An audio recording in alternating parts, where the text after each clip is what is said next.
12th Endgame DVD, Rook against Knight. First chapter, Rook against Knight, but okay, here without further pieces. In the future chapters I will of course look at the other material constellations like two rooks against Rook and Knight, or Rook and Bishop against two Knights, or Rook and Bishop against Knight and Bishop is same and opposite colored bishops, and so on. And also look at one Rook against two minor pieces, two Knights, or Bishop and Knight. But let's start with the pawnless ending, Rook against Knight, which usually is drawn if the Knight can join its king. Then there are only very few exceptions which are lost nevertheless, especially the corner squares and the b2 squares are very bad for the Knight. Then there are still many losing positions, but otherwise if the Knight can join its king it's a draw, and so Mavsisian Kinnaman with black to move is a draw. But if the Knight can be permanently separated from the king, then the Rook usually wins. So these are the two things you should know, and this endgame in principle you should master, and it is a nice testing ground for the various domination motives of the Rook against the Knight. But first, okay, what did Stefan Kinnaman play? Black to move and draw. The Knight must join its king, and then it's a draw.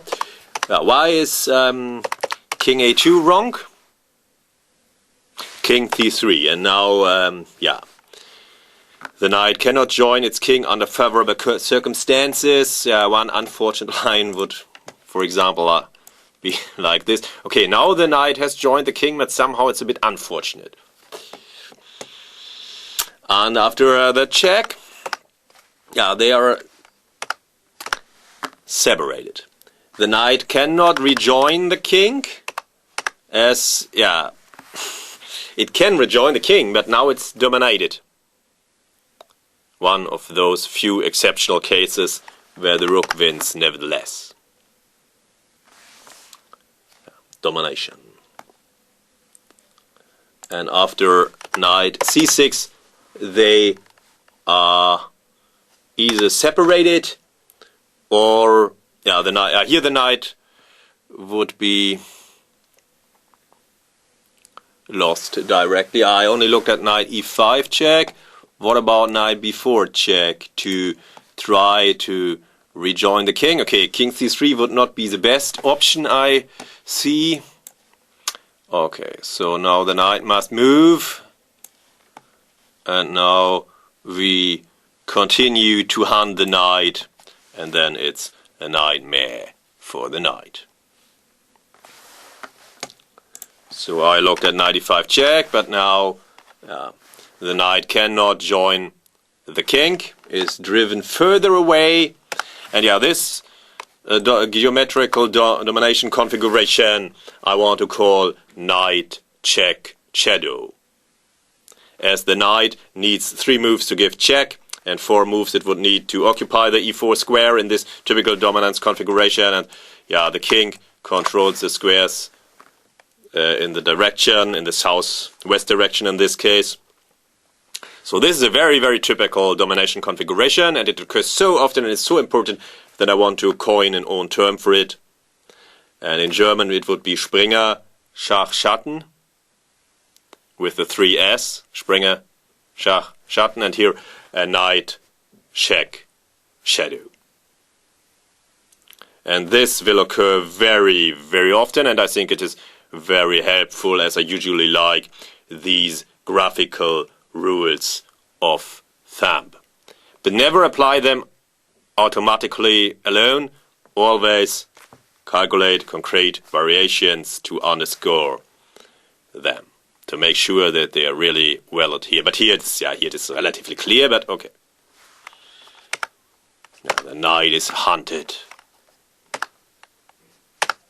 And this again is a typical domination configuration. Unfortunately, I cannot offer a catchy name here.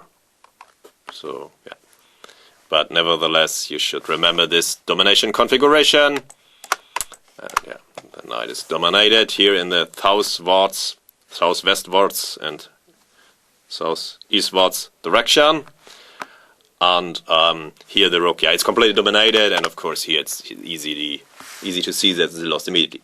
So this was just to demonstrate that if the knight is separated from the king permanently, then the rook usually wins by combining hunting with domination motives, with sometimes also playing against the king. Okay, here it was not really, here it was not seen the play against black's king, but we will see examples where this is also part of the domination and hunting game. Okay. So Kinnaman found knight a2, and now it's a draw. The knight is near the king, and nothing can be done. But here in high time trouble and under the enormous pressure of the importance of this tournament game in the Bundesliga Baden-Baden Tegernsee 2005, Stefan Kinnaman cracked under the enormous pressure. Black to move and draw with knight a6. And here, this endgame, maybe you can practice. If you're not sure that you would draw it in a tournament game, play it against Fritz or a friend until you really are sure that you would draw over the board with the knight. Yeah, and so that no nightmares arise in the tournament games in this endgame. After knight c6, on the other hand, Sergimov Zesian won with check, and the typical weapon of the rook against the knight, Zugzwang. Game over. So, the pawnless endgame usually is a draw if the knight can rejoin its king. There are only very few exceptional cases. We had already seen some here, and most often they arise when the knight is in the corner, where it is very badly placed, or on the b2, g2, g7, or b7 square, we will see in the next example.